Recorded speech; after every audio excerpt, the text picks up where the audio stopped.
Good evening, everyone. We left off on page 218. Justin, what do you have? We finished processing the scene and we're all heading back to the lab to start working. What did you find? Fingerprints, DNA, and a couple of different trace elements. They were careful, but not careful enough. They were expecting that bomb to destroy most of the evidence, but thanks to you, we were able to collect quite a lot. How's Connor? He searched her eyes, his expression full of concern. She felt her throat tighten, but forced herself to stay. Still in surgery. There was a small pause before Justin asked, I take it you want Spencer to keep watching the boys? Yeah, until his shift starts, Kerry answered. Okay, I'll let him know he's got babysitting duty the rest of today. Thanks. Justin, I know who constructed that bomb. Check the Dublin Bomb Squad files from the last case I worked. We got her fingerprints. It was obvious that Kerry didn't want to say the name over the phone in case it tripped some kind of programming and activated something. Considering the perpetrator had already hacked two major computer systems, it was not outside the realm of possibility that their phone conversations were no longer secure. Okay, I'll do that, Justin said. Do you have anyone there with you at the hospital? Kerry looked at little David, waiting for her, and nodded. Yeah, I've got someone here, at least until Connor gets out of surgery, she said. Okay. Your brother called. Lindsay told me. He referred to their receptionist. She said he called a few times, wants you to call him back. He said he couldn't get through to your phone. Kerry frowned. That's weird. I'll call him as soon as I know something, Kerry said. Okay. Stay in touch, Kerry, and if you need us, we're just a phone call away. We'll come down as soon as we've got some results from this scene. Sounds good. Thanks, Justin. Anytime. Bye. Kerry flipped her phone closed and walked back over to David. Sorry about that, David. Where were we? We were coloring in the balloon, he said. Kerry picked up a blue crayon and began assisting him once more. She looked at her watch. About a half hour to go, and then Connor would be out of surgery. Just a half hour longer. David smiled at her, and they began conversation again. They actually kept each other company not for the anticipated half hour, but for a full hour, and soon Ben Hauser appeared just outside the waiting room. David, ready to go? Aw, David whined. I'm having fun with Kerry. Go ahead, David. Go with Ben, and I'll see you later. She reached into her pocket, took out a business card, and handed it to him. Can you read, David? Uh-huh, he said. Mommy and Daddy taught me. Can you read that number right there? 1-630-665-4217. If you call that number, I'll pick up my cell phone and we can talk. And you can call me whenever you want. Okay, buddy? Okay, he answered. He pocketed the business card. Don't lose that now. I won't. He extended his arms, and she embraced him warmly. You be good for Ben. I will, he said. Okay, see you later. He nodded and took Ben's offered hand. He looked back as they walked away. I hope Mr. Kerry feels better, he said. Kerry smiled at him, and thinking about them, a blank expression on her face. Lieutenant O'Malley? Kerry turned almost fast enough to get whiplash. A doctor in blue scrubs stood right outside the waiting room door. She walked over to him briskly. Lieutenant, I'm Dr. Morton. Nice to meet you, she said, shaking his hand. How's Connor?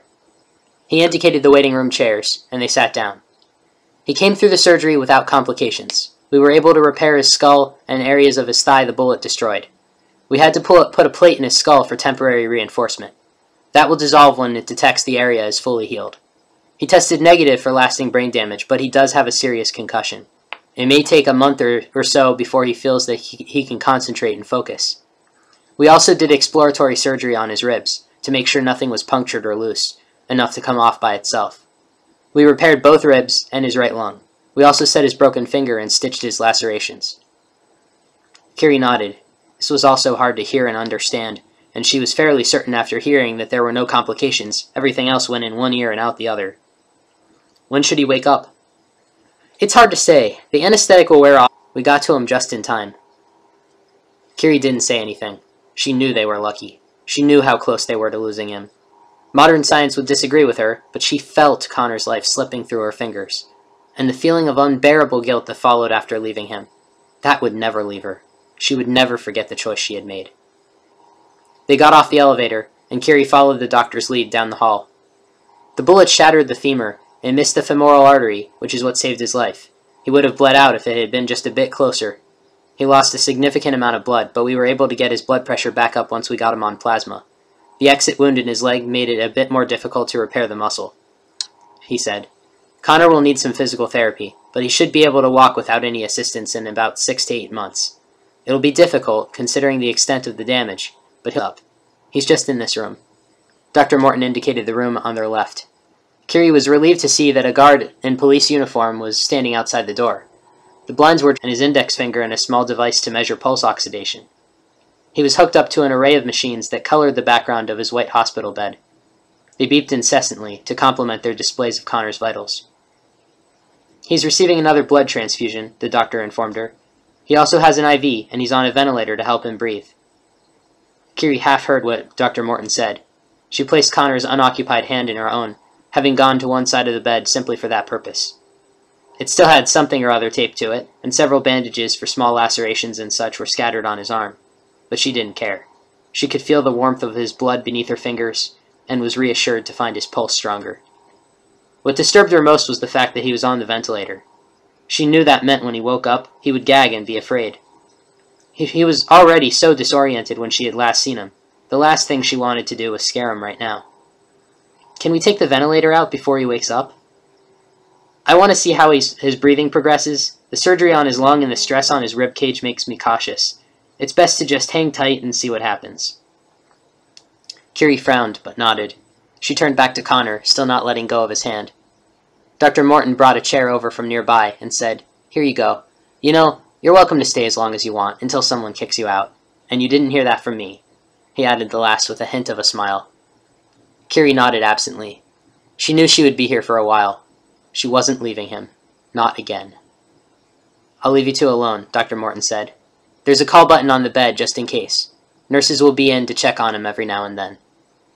Once again, Kerry nodded absently. She didn't mind Dr. Morton. He seemed like a very nice man. She just wanted to be alone with Connor right now, and probably would have shooed anyone away. Dr. Morton left, and Kerry didn't bother to look to make sure he was gone. She held Connor's hand, rubbing the back with her thumb. "Connor, I'm so glad we found you. Now all you have to do is wake up, and..." She made a noise that was a cross between a chuckle and a small sob. "And I'll catch Smith, and then we can get on with our lives." She smiled at him. Something told her that he heard her. He didn't respond in any way, but she knew he had heard. In her heart, she knew. We'll read more tomorrow.